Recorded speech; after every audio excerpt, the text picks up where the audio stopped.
bara dheeraadhaaf baay'ee rakkadheen ture. Jireenyi koo baay'ee kan qisaasaa ture. Foon koo lubbuun koo dhiphadhe. Nuti maatiin keenya akka jirrutti waaqa tolfamaadhaan agarraa jirra. Waaqni tolfamaan maatii koo ejjummaan koo obbolaan koo walii galatti nama 9 ajjeese.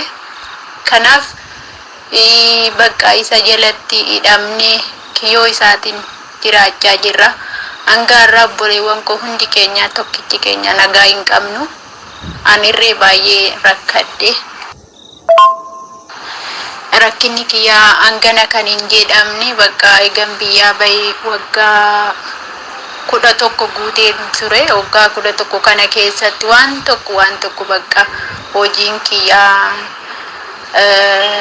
uumamuun qabu.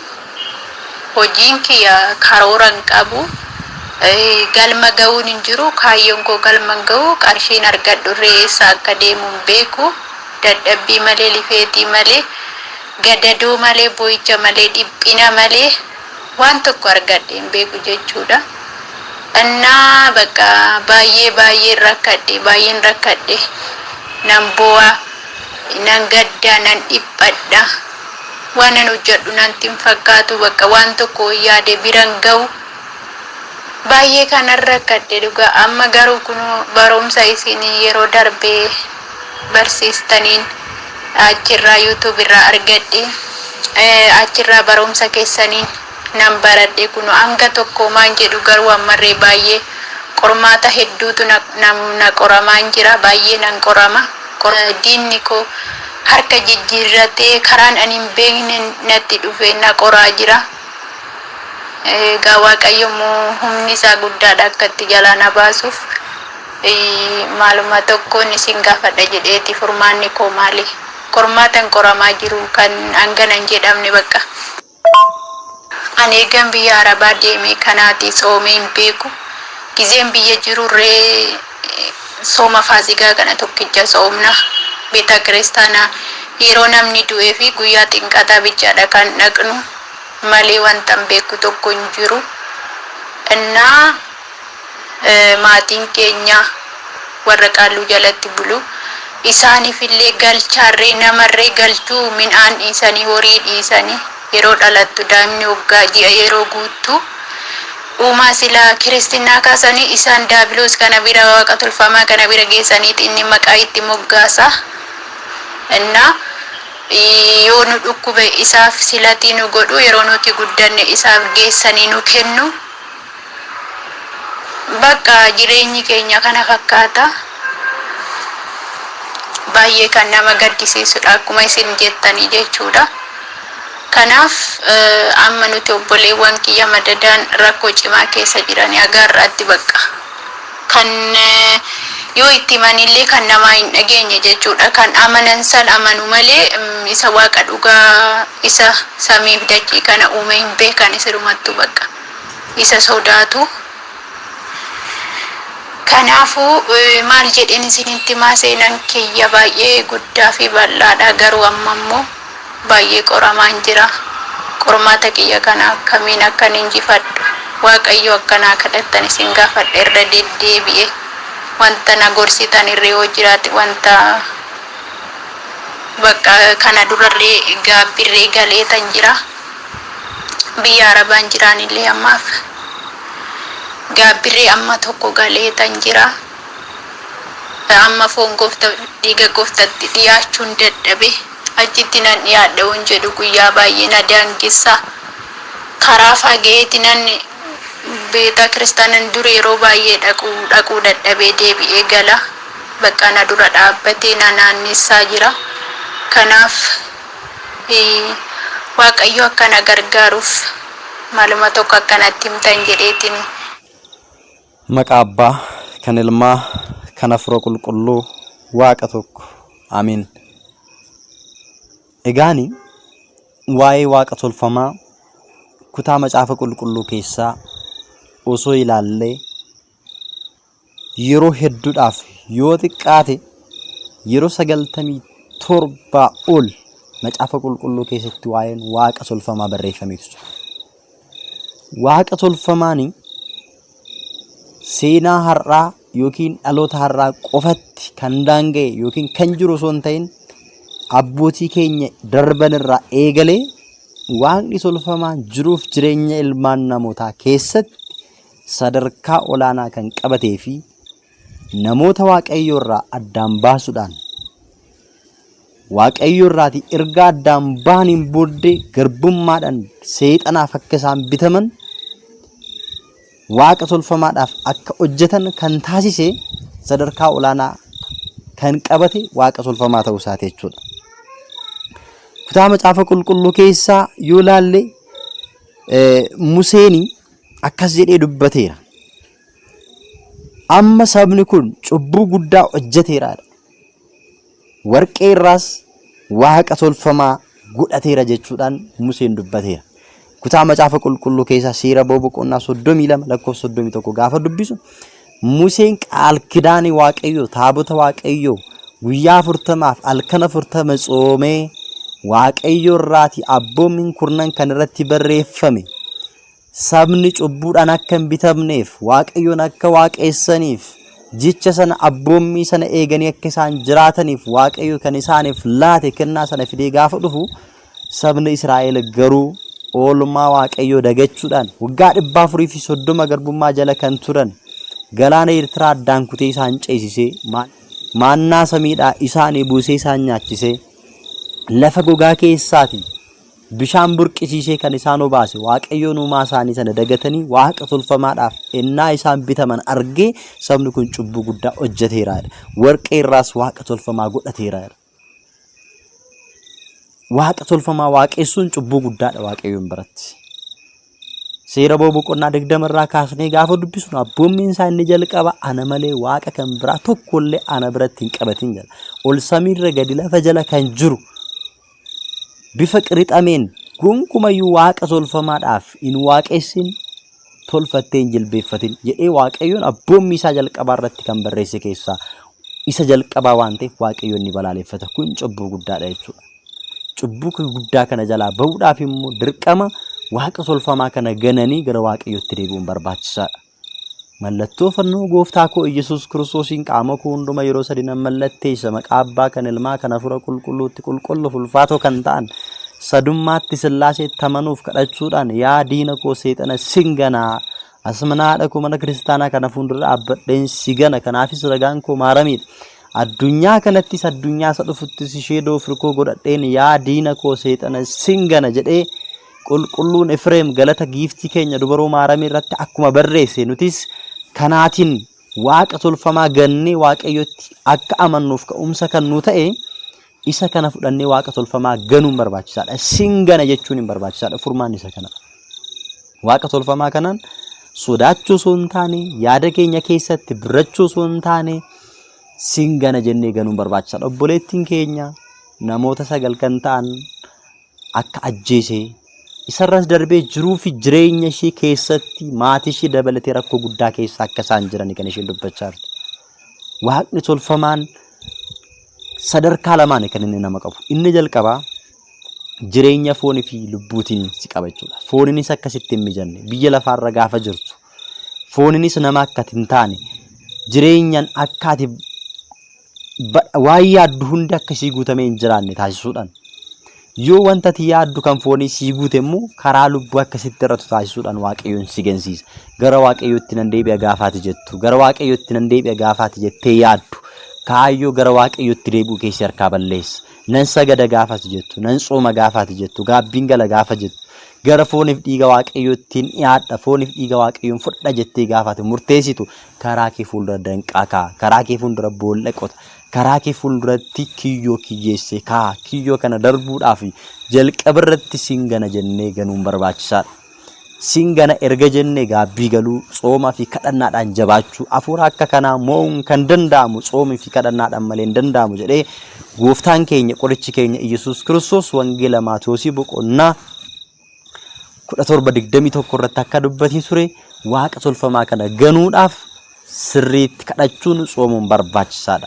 Yaaqoob akkuma dubbate immoo macaafa Yaaqoob boqonnaa yookiin immoo erga Yaaqoob irratti boqonnaa 4 lakkoofsa 7 irratti waaqayyoof tole jedha waaqayyoodhaaf abboomama daabiloosiin immoo imbi jedha innis hin dhiise baqata daabiloosiin mormaa seexanaan mormaadha seexanaan mormuu kan dandeenyu kadhannaadhaan tsoomiidhaan sagadaan waa'ee sagadaa immoo sirriitti barannee jirra sagada waaqummaa maal jennee akka sagannu gaabbii gaafa gallu maal jennee akka sagannu akkamitti akka sagannu muqxuraadhaan afuraamaa akkamittiin akka baasuu dandeenyu jireenya keenya keessatti afurri hamaan keessa keenya gaafa inni jiru akkamitti akka abaarree jireenya keenya keessaa maqaa waaqayyootiin baasuuf abboomuu akka dandeenyu sirriitti barannee jirra dhangaa lubbuu miidiyaa irratti isa kana ilaaluun barbaachisaa ta'a jechuudha malee yeroo hunda waaqni tolfamaan jiruuf jireenya keenya keessatti rakkoo akka inni uumu beekamaadha waaqayyo irraa addaan nu baasuudhaaf carraa jireenya keenya akka inni cufu beekamaadha karaa keenya irratti kaayyoo keenya isa gaarii gara hamaatti akka inni jijjiiru beekamaadha kan akka hin taasisne nuti immoo hojiin keenya maa inni kun hojii isaati balleessuun hojii isaati gargar baasuun hojii isaati facaasuun hojii isaati akka hin mijanne gochuun gufachiisuun hojii isaati nuti immoo kadhannaa hojii keenya taasifachuu qabna tsooma hojii keenya taasifachuu qabna sagada hojii keenya taasifachuu qabna gaabbii galuu hojii keenya taasifachuu qabna foon dhiiga waaqayyoo fudhachuudhaaf qophaa'uun fudhachuunis hojii keenya taasifachuu qabna kanan taasisne taanan akkamittiin diina keenya mo'uu dandeenya nama isa nutti mul'atu ija keenyaan kan arginu iyyuu gaafa namoonni qiimii nutti qabatan rakkoo gaafa nutti uuman ofirraa ittisuudhaaf bar wanti nuti hin goone hin jiru yaalin nuti yaalle hin jiru isa hin mul'anne hafuura hamaa kana immoo ofirraa ittisuudhaaf hin jabaanne taanan rafnee jirra taanan diinni akkamitti nurraa deebi'uu danda'a nuti hojii gaarii hin qabnu taanan hin kadhannu taanan hojii gaarii hin qabnu taanan diina mo'achuu hin dandeenyu jechuudha kanaafuu waaqni tolfamaan egaa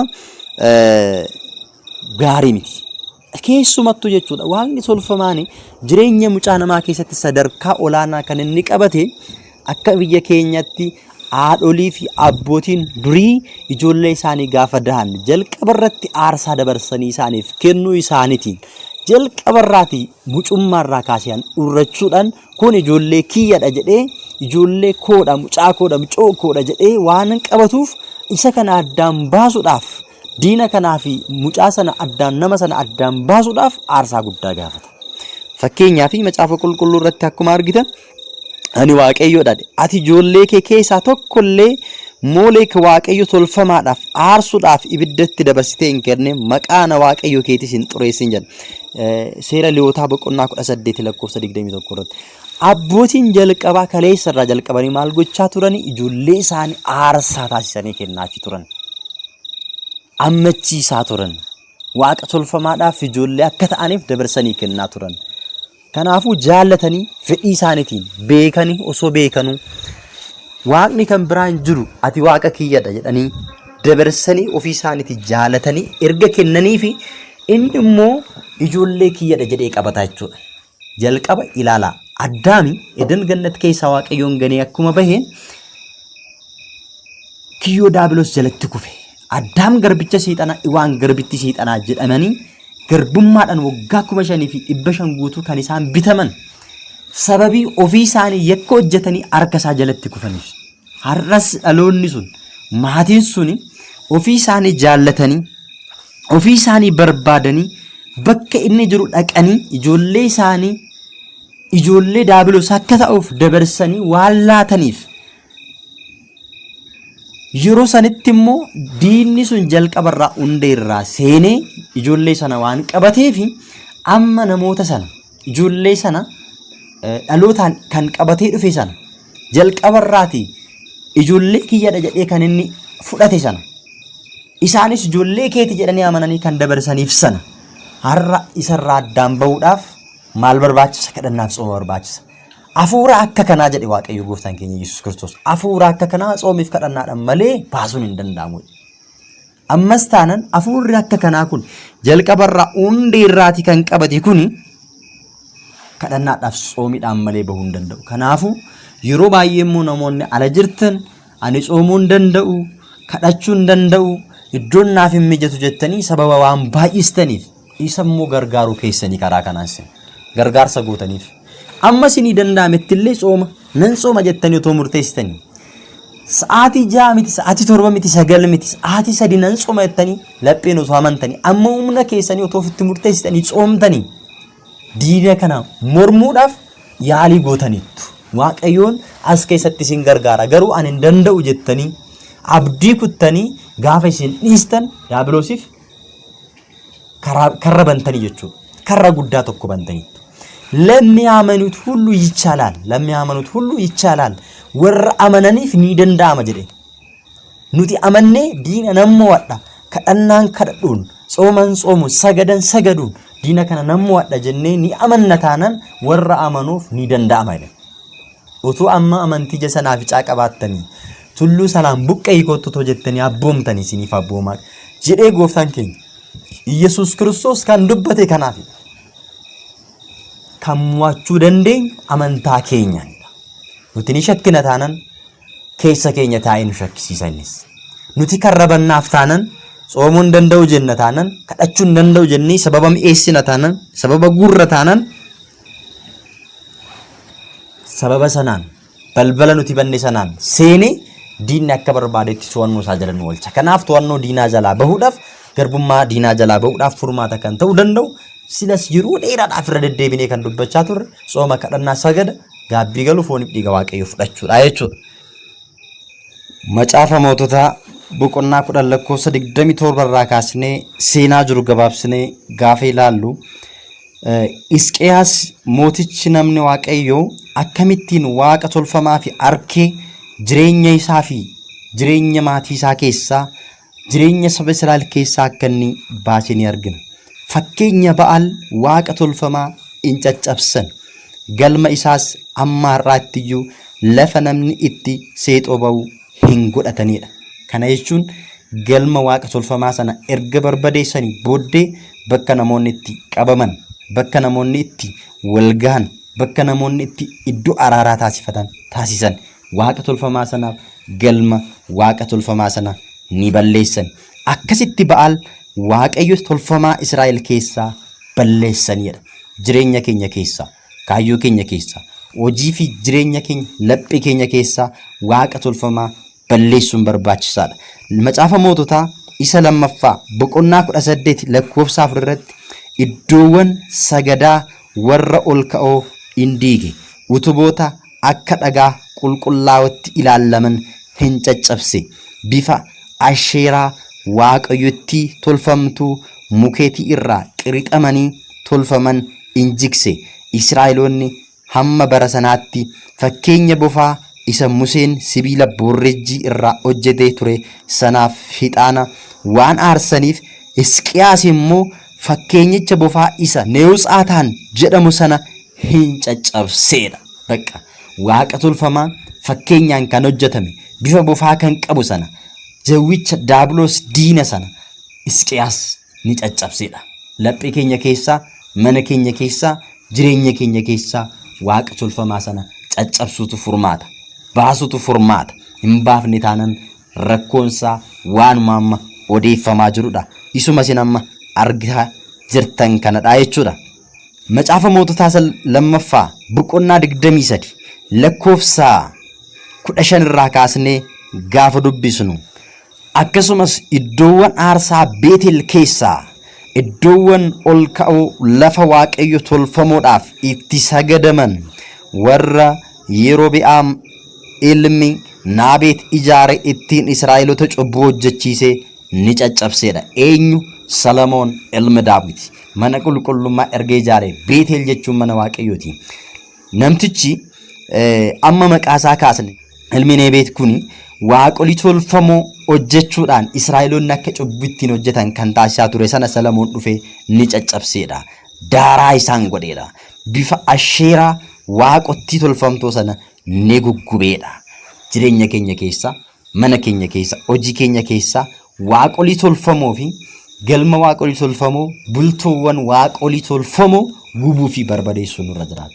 Kan akka callee, kan akka dibbiqoo wantoota jedhaman, wantoota mana keessatti kaawwaman, meeshaalee waaqni tolfamaan itti fayyadamuu fi irra bulee namoota itti miidhu sana yoo caccabsine malee furmaata tokkollee argachuu hin dandeenyu jechuudha. Furmaata argachuudhaaf waaqayyo walitti araaramuudhaaf waaqayyo wajjiniin jiraachuudhaaf waaqa tolfamaa barbadeessuun gubuun barbaachisaadha jechuudha. Namoota waaqolii tolfamoo warra waa'ee hin baafne safeeffatan ani nan jibbaa, ofii kootii garuu waaqayyoon ani amanamaadha jedha. Faaruu Daawit 31:6 irratti ani nan jibbaadha. Waaqayyoon nama waaqa tolfamaa waaqessuu fi nama waaqa tolfamaa sodaatuuf nama waaqa tolfamaadhaaf safeeffatu jilbeeffatu nan jibbaa jedhe. Ani garuu waaqayyo amanamaadha jedhe. Erga waaqayyoon nama akkasii jibbee nuti waaqa tolfamaadhaaf hin hojjenna taanaan waaqa tolfamaadhaaf hin jilbeeffanna taanaan waaqayyoon nu jibba jechuudha. Erga waaqayyoon nu jibbee immoo namni furmaata nu kennu hin jiru. Erga waaqayyoon nu jibbee nurraa addaan bahee namni deebii nu deebisu gaaffii keenyaaf tokkollee hin jiru. Kanaafuu akka waaqayyoon nu hin jibbineef nuti waaqa tolfamaa kana jibbuun barbaachisaadha. Jibbinee waaqayyoon jaalachuun barbaachisaadha. Namni waaqayyoon nan jaaladha jedhu immoo abboommii isaa eeguun barbaachisaadha. Isin waan ani isinitti dubbadhu hunduma yoo raawwattan abboommii kiyya yoo eegdan ani firoota koon isiniin jedha malee diinota koo isiniin hin jedhu jedhee wangeela Yohaannis boqonnaa 15:14 irratti dubbateera gooftaan keenya Yesuus Kiristoos. Kanaafuu diina waaqayyoo akka hin taaneef diina waaqayyoo akka nuti taanu kan gochuu danda'u diina keenya isa ta'e daabiloosiin jibbuun barbaachisaadha jechuudha. Warri jedha macaafni qulqulluu warri bifa fakkeenya dhaabbatanii hojjetaniif hundinuu waaqolii tolfamoonis warri of jajan iyyeelleeffamu hin qaana'u waaqoliin hundinuu gooftichaaf ni sagadu jedha. Faarfannaa 97:7 irratti waaqayyoodhaaf ni sagadu ni hojjetu jedha. Kanaafuu namoonni baay'een waaqa tolfamaadhaaf kan jilbeeffatan waaqa tolfamaa kan sodaatan ni jiru jechuudha. Kanaafuu ani waaqayyoodha, maqaan koo isa kana, ani ulfina koo kan biraatiif hin kennu, maqaa koo isan ittiin galateeffamus waaqolii tolfamoodhaaf hin dhiisu jedha. Macaafa Isaayyaas raajicha boqonnaa 42:8 waaqa jedhamee waamamuu kan qabu mootii moototaa kaleessas arras kan ture barootarraa baroota dabarsee kan jiraatu alfa Omeegaa kan ta'e waaqayyoodhaan qofa waan ta'eef maqaa koo warra biraadhaaf hin dhiisu, isaan ni badu jedhe. Namoonni warri warqee korojoo isaanii keessaa baasanii meetii madaalli irra kaa'an nama warqee tumu itti qacaratanii waaqayyo tolfamaa in hojjisiifatu, jilbeeffataniif isatti ni sagadu jedha. Jilbeeffatanis isatti sagadu jedha. Isaayyaas boqonnaa 46:6 irratti. Kanaafuu amma kan mul'achaa jiru addunyaa keessatti isa kanadha. Waaqa tolfamaadhaaf sagadu, dhumni isaanii immoo badu. Dhumni isaanii immoo baduudha. Kanaafuu akka hin banneef waaqayyotti amanuun, gara waaqayyotti deebuun, waaqa tolfamaa kana balaaleffachuun, caccabsuun, laphee keenya, yaada keenya keessaa baasuun barbaachisaadha waan ta'eef egaa waaqayyo gooftaan ammayyuu garaa keessan guutuudhaan gadduudhaan soomuudhaan gara kootti deebi'aa, anis gara keessanattan deebi'a jechuudhaaniin macaafa Yu'eel raajicha boqonnaa 2:12 irratti akka dubbatee uffata keessan hin tarsaasinaa, laphee keessan tarsaasaa, gara kootti deebi'aa, anis gara keessanattan deebi'aa akkuma jedhu gara waaqayyootti deebi'uutu nurra jiraataa. Waaqni tolfamaan waa tokko aangoo nurratti hin qabu. Akkuma jalqaba isiniin jedhe ani mana kiristaanaa kana fuuldura dhaabbadhee yaadiina koo singana jennee gaafa isa gannu gaafa isa dhiisnu qormaan ni barbaade yoo nurratti baay'ate qormaan ni barbaade yoo dhufe jireenyi keenya yoo danqame jireenyi keenya yoo dukkanaan guutame marfameyyuu maqaa waaqayyoo waamne yoo tsoomne yoo saganne jireenya keenya keessaa arrarraa jalqabiti kaleessa kan irratti hojii kiyya irratti jireenya kiyya irratti fooniif lubbuu kiyya irratti kan hojjechaa turte afurri hamaan waaqni tolfamaan kamiyyuu maqaa Sillaasetiif figaneera. Narratti uumaa hojjechuu hin dandeessu. Maqaa Sillaasetiin jireenyaaf kaayyoo kiyya irraa hidhame jennee waaqayyoon immoo yaa waaqayyo yaa uumaa koo Sillaasee humna hin qabu humna naa ta'i hafuura hamaa kana jalaa na baasi mucaa kee akka hin ta'uuf na gargaari danqaa fi kiyyoo diinaatiin narraa cabsi jennee laphee keenya qulqulluudhaan waaqayyotti yoo amannee waaqayyotti boonye kadhannaaf sooman sagadaan jabaanne gara waaqayyotti yoo deebine gaabbii gallee foonii dhiiga waaqayyoo fudhachuudhaan yoo cimne diinni waa tokko nurratti raawwachuu hin danda'u. Inumaatu diina moonee kanneen akka keenya rakkatan deebinee gargaaruu ni dandeenya waan ta'eefiyyuu kanaafuu namoonni haala kanaan dhiphachaa jirtan haala kanaan jireenyi keessan dukkanaa'ee jireenya dukkanaa kana keessaa amantaadhaan soomiidhaan kadhannaadhaan gara waaqayyotti deebi'uudhaan boqonnaa bara baraa akka argattan waaqayyo isin haa gargaaru. Araarsummaan giiftii keenya durboo maaram eegumsa ergamootaaf kadhannaan qulqullootaa hunduma keessan faana haa ta'u. Viidiyoo kan biraadhaan hanga walitti deebinutti nagaan tura. Wisbaatal Egzaabeer.